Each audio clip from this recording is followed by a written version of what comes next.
Mr. Gavaskar, pretty special day at Mumbai at the Wankhede Stadium. Virat Kohli's 50th one-day international 100, a record. Shami's 7 wickets.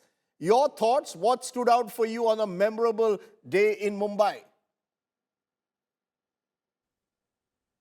What stood out for me really was, the overall performance of the Indian team. The calmness with which they executed while batting or bowling. There was not even a moment of panic, even when that Daryl Mitchell and Kane Williamson partnership was going on, which had some others worried. But there didn't seem to be any sense of panic in this Indian team. The captain was very cool. The shoulders were still erect. Nobody's shoulders had dropped. And when at the drinks interval, Rohit Sharma gathered the team together and said, "Come on, guys, one last effort and let's finish this." They came back and they took a wicket immediately afterwards, and that was it. So I think that stood out for me, that overall team performance. That's really been the feature of India's cricket right throughout this tournament. It's not that the batting has dominated or the bowling has dominated. It's been a total all-round performance, including the fielding, which has been, pretty much top class. But has it surprised you just what we've achieved? I mean, to win, what now, 10 matches in a row? It's not easy. I mean, it's never been done in World Cups to win matches like this. The great Australian team, 2003 and 7, went unbeaten. But are you surprised? Did you think the Indian team would be as good as it's turning out to be? No, it didn't surprise me, because over the last couple of years, you can see that they have been looking to fit the pieces, and they've managed to do it during the Asia Cup. You could see that they'd managed to do it, and when Hardik Pandya came back to full fitness, then it was a completely different thing, because with Hardik Pandya, 2-in-1 player, he gave the team options. Sadly, he was injured, which opened the door for Mohammad Shami. But sometimes, when somebody is waiting for an opportunity, like Shami has been, and suddenly to get it, he's grabbed it with both hands. And look at what he's making a difference. He really is the one who is winning the games for you.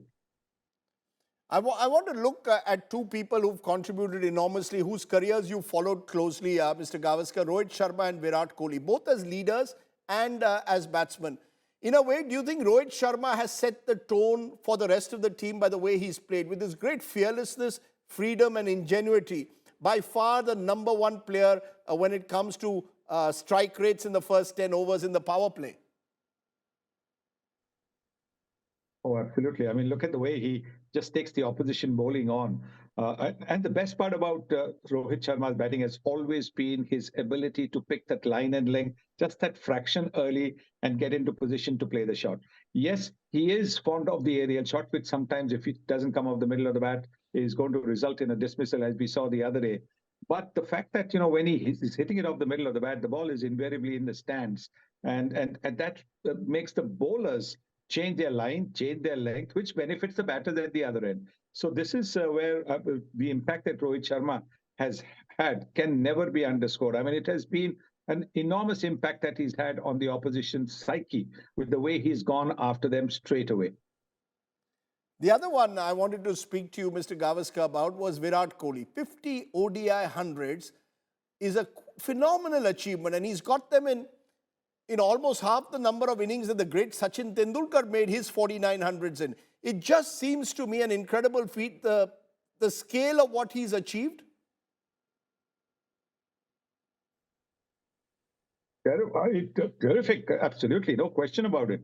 Absolutely, because look, the next best is Rohit Sharma with 31. So it just tells you the vast gap between him and numbers 2, 3, 4, 5, whatever it is. Because his century hunger, people are run hungry, he's century hungry.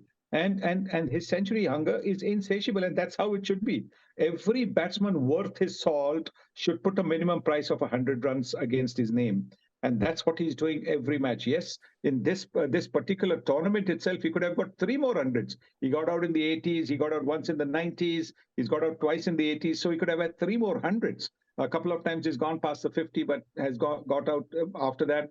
So he's been in phenomenal form, and he's made every match count. I want to turn also, Mr. Gavaskar, to two other headline makers who perhaps don't get enough recognition. One is Shreyas Iyer from Mumbai, proving all his critics wrong. Made a difference yesterday, got 100 in just 70 balls. As a result, India, instead of getting 350, ended up with a whopping 397. How good is he now? Absolutely, no question about it. But for his initiative, but for his, the impetus that he gave to the Indian batting, that during that partnership with Kohli, India would not have got even to 350, and that could have been a bit of an issue. But his batting, taking the bowling on, and then going on after 100, hitting those big sixes, Rahul coming and batting the way he's did. So look, I think this is what I'm saying, that over this entire campaign, while the focus has been on one man, the others have come in and made telling contributions, which is the reason why this Indian team is looking unbeatable. The other day, Mr. Gavaskar, also, someone mentioned our bowling. We are known to be a country that treats batsmen as gods. But it's the fab five of our bowlers in each match. Someone or the other seems to deliver. Yesterday, it was, of course, the incredible Mohammad Shami. There seems to be something special about the likes of Shami and this pace attack in particular. We've never seen anything like this. Very special, and they're all different. Different in the sense when you see somebody like a Bumrah coming in and bowling, with an action which is probably not in the coaching books, but so effective. And now he has added the outswinger to his repertoire as well, which makes it even more difficult to score off him. Then the straight seam bowling of Mohammad Shami, the accuracy with which he bowls, the pace with which he bowls, and then the big heart of Mohammad Siraj. So that has really kept the opposition batters on tenterhooks. Yes, there will be the odd partnership, but they have been the ones who have come back when there's been a partnership and struck. And in the middle overs, you've had Ravindra Jadeja and Kuldeep Yadav not just stopping the runs, but taking the wickets as well and setting the opposition back. So it really has been an attack to remember. Batters generally in a tournament, batters might win you the matches, as we saw with the Maxwell scoring the runs that he did. But it is, at the end of the day, it is bowlers who will win you the tournaments. I want to ask you a question that I know you've written in the past about. A lot of foreign journalists have come to the country and said this entire tournament is almost being fixed, rigged to ensure that India wins. What do you say today to those who seem to have these conspiracy theories that everything is being fixed, from pitches to the playing conditions? How do you respond? What should one be telling them? Nothing excepting, get out of that, yellow fever that you guys have about India, and start to smell the coffee. And when you talk about coffee, not the Brazilian coffee, but the Nilgiri coffee, start to smell the coffee. There was a time when you guys were the bosses and you could do whatever you wanted. Now it is India which is ruling the roost, and you better be prepared to accept it. There was a time when you guys did not even want India to come to play in your countries, because Indians were not very attractive. Now you're falling all over yourselves to have India coming in. Now suddenly from 3 test matches, you increased India's test matches to 4 test matches. Now suddenly from 4 test matches, you've increased it to 5 test matches, because every test match, extra test match with India gives you television revenue. And that is the thing about this foreign, journalists, which actually baffles me, is that they're quite happy with their cricket boards making money out of Indian cricket. But Indian cricket board can't make money out of Indian cricket. That seems to be the case. And this thing about, trying to how at the end of the day, whatever the situation about the pitches or whatever they are talking about, if you want to be world champions, you've got to be prepared to play in all kinds of conditions. So the pitches that they were talking about, the pitch wasn't changed after the toss. The pitch was there before the toss was made. We played in places where the stumps have been pushed back so that the good length spot, the grassy good length spot, would be more prominent by pushing the stumps back. But have you ever heard over these years, you followed cricket, where an Indian cricketer or the Indian media has ever complained about the pitches or conditions over there? We accept it, because that's the beauty of playing. That's a challenge of playing in overseas conditions. So basically, smell the coffee. It's Nilgiris. It is very nice. And go home, and maybe it's winter in your time. Go home, tuck yourself into a nice blanket, and watch India. So can I say from all that you're saying, smelling the coffee to the rest of the world, that India is going to win this final? Is it a done deal, or as the cliche goes, we're going to have to wait till that last ball is bowled on Sunday? You got to wait till the last ball is bowled, particularly when it comes to the knockouts, because knockouts are where the best teams are there. In the group games, you might actually have a situation where one team might be just that little bit superior on the day. But in the knockouts, generally, these are all close encounters and no match is won or lost till the last ball is bowled. But India, your favourites for the finals in Ahmedabad? Can we say we are firm favourites irrespective of who wins, Australia or South Africa, the other semi which is on at the moment? With the way they've played, certainly they are the firm favourites. So but it'll be a final, worth going miles to watch. Because believe me, that at the moment it looks as if Australia is going to get through to the finals. This is going to be an unbelievable game because you're playing against five-time champions, a team that knows how to come back from almost impossible situations, who know how to play the finals, how to win finals. So this is going to be a real challenge for the Indian team. But I do believe that Rohit Sharma's men are up for it.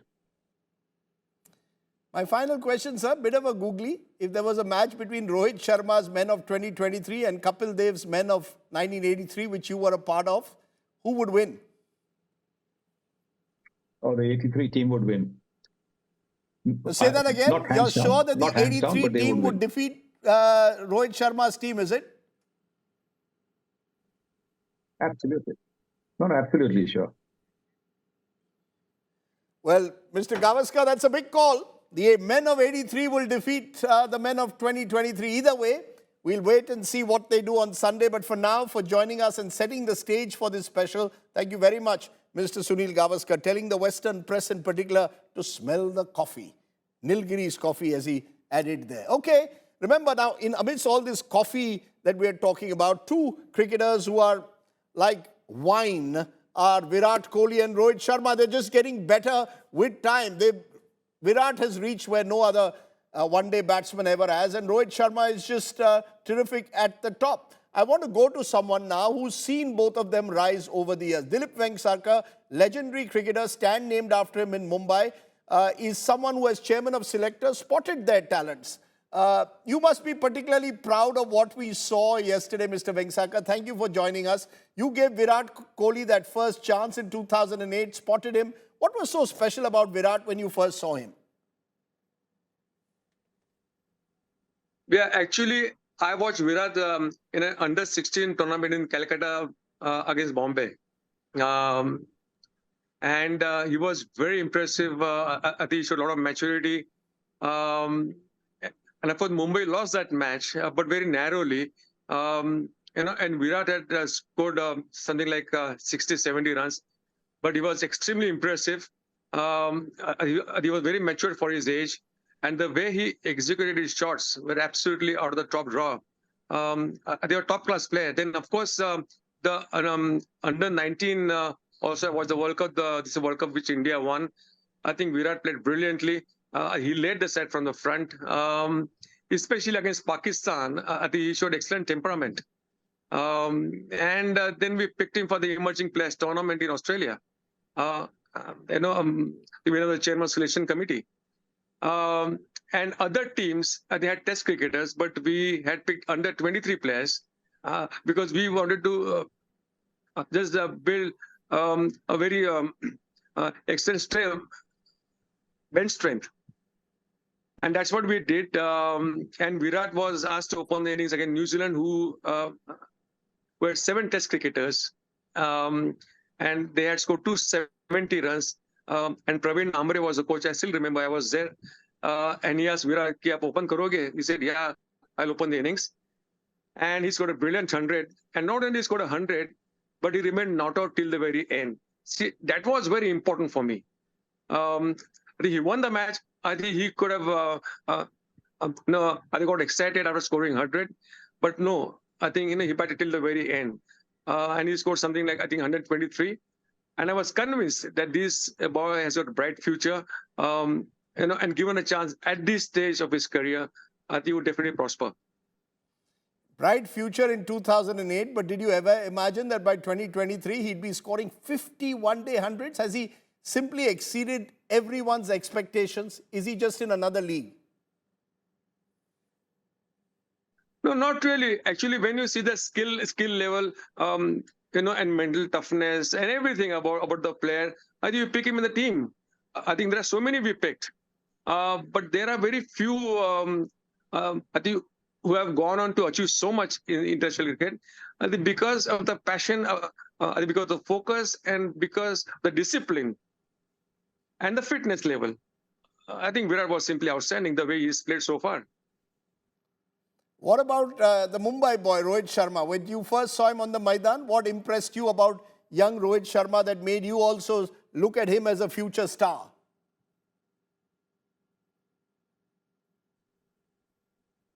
See, that time I was with NCA as well. I think we used to spot talent and groom them in NCA. And Rohit Sharma, I think was one of them. I think was 17 years of age at that time. And I had convinced the Bombay selectors then that we should pick him in the team, but they had not seen him. I had seen him in NCA, and he scored an excellent 100 against some team. I don't remember now. And I was convinced that he's got talent, but how he develops later, I don't know. The thing is that I think Bombay was playing against Australia. They had CCI, and I want him to play that game. I told our coach Chandrakant Pandit that you should include him in the playing 11. But the unfortunate part is that he came without the kit bag. And I asked him, why didn't you bring the kit bag? He said, sir, I didn't know I would be playing. I thought I would be, I think 14, but I didn't think that I would, I'll play in playing 11. And Chandu was livid. I said, I told Chandu, I said not to scold him. He's a young guy. I'm sure once he gets the opportunity, I think he will bat very well. But he missed out on that opportunity to play against Australia for Mumbai.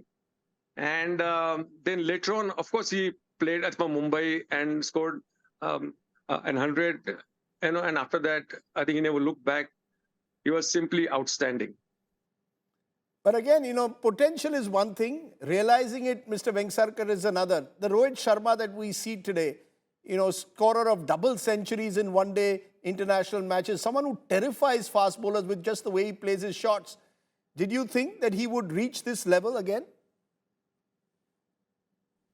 See, Rohit Sharma was languid basically. I think he was, of course, he was focused in this thing, but I think I think he had a bit of a laid back attitude, as you say. Unlike Virat, because Virat was there in the face, I mean, he was aggressive, he was positive. But Rohit Sharma, the tremendous talented player. There's no question about his talent. His skill level and mental toughness is superb, and the way he executes shots is absolutely amazing. Because the short ball the way he faced, I think against all the fast bowlers in the world, I think he picks the length very early. And he hits them into the stand straight away. Of course, I think Rohit Sharma did very well in the IPL as well. I think he won the IPL championship at least 5-6 times, and that must have given him a lot of confidence. So what I feel is, I think Rohit and Virat are different players completely. And Virat extremely fit, Rohit extremely talented. Both are talented. I'm not saying that. But Rohit, if he works hard basically on his fitness, he can play for another 5 years maybe. Really? Okay. Just a quick word on another Mumbai cricketer, Shreyas Iyer, who I believe, played the match-winning batting innings. Did you ever see this special talent in him? He seems to hit sixes all too easily. Yes, of course. I think he's very talented and he's very good. I think the way he batted yesterday was simply outstanding, because I think that made things easier, I think, for Virat Kohli. And he's a very good player. He's an improved player. And again, I think the IPL stint, there's a captain also has helped him a lot. It has helped his confidence. And of course, skill level, mental toughness is all there. And I think, if we continue the same vein, I'm sure that he will do extremely well against both of these guys. Let me ask you, if I may, sir, the same googly question I asked Mr. Gavaskar, which is the better team? The team you were part of that won the first World Cup in 1983, or this one, which hopes to win it on Sunday? Well, very difficult to say, because I wouldn't like I have to compare the team with they have different eras basically. 83 was different team completely. We were playing in England. Here they are playing in India. But let me tell you one thing. In 1987 Reliance Cup, I think we were the favorites to win the World Cup, and we played extremely well till the semi-finals. Pakistan and India were the finalists basically. Actually, everybody thought they would come in the finals, but we lost in Mumbai, and and they lost in Lahore, and Australia and England played in the finals. But having said that, this team is an outstanding team. They have won all 10 matches, I think, which is very, very rare indeed. Because 1975, when West Indies won, they had lost few games in between. Then again they won in 79, but they had lost. This team has won all the matches so far, and everybody's in form, and there is no player in this team who is not in form. So around 5-6 batters, and 2 spinners, they are playing a very important role. Because middle overs are very important, and the way they have bowled so far, they are really outstanding. And then of course have fast bowlers. See, when Hardik Pandya got injured, everybody thought, "Abhi kya hoga?" But Shami came back and he bowled absolutely brilliantly. And the way he bowled yesterday, I think brought us back into the match. Match से जुड़े आपके हर सवाल का हम देंगे जवाब। जानने के लिए हर update, live analysis, special interviews, download कीजिए स्पोर्ट्स तक ऐप।